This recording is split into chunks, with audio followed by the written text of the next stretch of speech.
عمران بی صلح آزادی دا خود سے خبر نوا اخو الفاظ توئی اللہ بی صلح آزادی رسول بی صلح آزادی اولیاء بی صلح آزادی شرم پکار دے منگلا پدی اسمک کی ننی سر پکارو دا دی چون امبر کھو چی زمان اللہ دا گستاخی پری پاکستان کی گی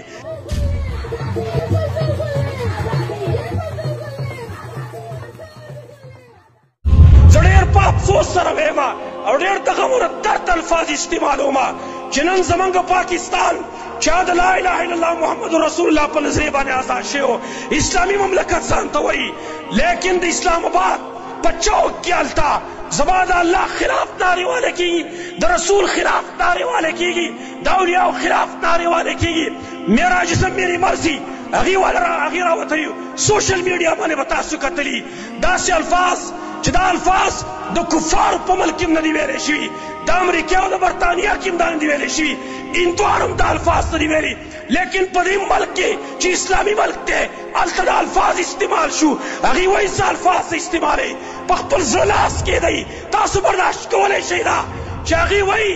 وی منگا آزادی غاڑو ہر صورت کے آزادی غاڑو اور سوئی تیرا باپ بھی دے گا آزادی بیا سوئی عمران بی صلح آزادی اور داغی سراخوا الفاظ توئی زڑیر مجبور ہیں جدا الفاظ تاسو مخیوے ورد الفاظ بارے بھی استعمال واللہ اپکار لیکن مجبور ہے مجبور لائے چنا قوم ضمیر بڑھ لے دا قوم ضمیر طرح پورتا کی کنا الفاظ استعمال لکا عمران بی صلح آزادی دا خود سے خبر نوا اخو الفاظ توئی اللہ بی صلح آزادی رسول بی صلح آزادی اولیاء بی صلح آزادی شرم پکار دے منگلا پدی اسمک کی ننی سر پکارو دا دی چون امبر کھو چی زمان اللہ دا گستاخی پری پاکستان کی دا رسول گستاخی کی دلتا نشتا سوکا چی منا کی دا خلق دا دیو لاس ونیسی دا دیو پخلبان تعالی والا کئی افسوس و صلاح افسوس دے عمر ابن الخطاب چرت دے چرا چون دیشی و راشدی خلقو لسزا ورکی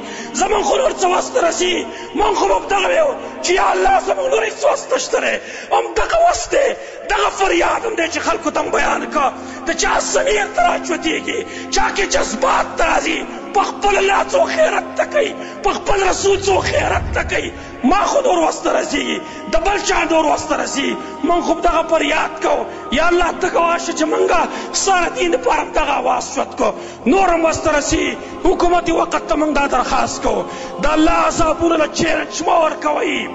دا اللہ عذابون لچیرچ کوئی ورے یاد در یو کرونا رمان راقلی وا کدا قلیس ترین زبان استعمالی دا تاسو بیا گوری چی بل قسم عذاب سنگرازی این نبت شرب پی کل شدید ستا طرف گرفت دیر زیاد سخته دا غنی ول پیار دیر زیاد سختی دا قوم اللہ شرمائی گوره که دیو پخپل اللہ غیرت ورکو دیو پخپل رسول غیرت ورکو دا الفاظ دا چا خوی لرات لیشی هندو دا الفاظ اسو پر استعمال کری ستا سنتا پوست کوم زمان چی چمر باواز خلکوری دا الفاظ ہندو استعمال کری دا انگریز چرت استعمال کری دا یہودی استعمال کری چی اللہ بھی صلح آزادی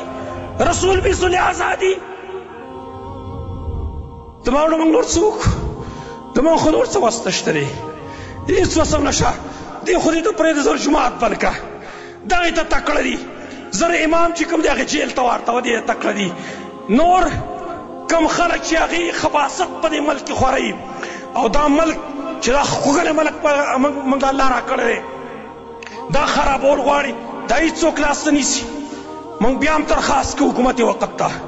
دا خلق دا دی لاس بند کئی دا دی خلی بند کئی پا دی فعار درج کئی دا جیلون توارتا وی ورنگوئے دا اللہ صاحب بیلدر ندے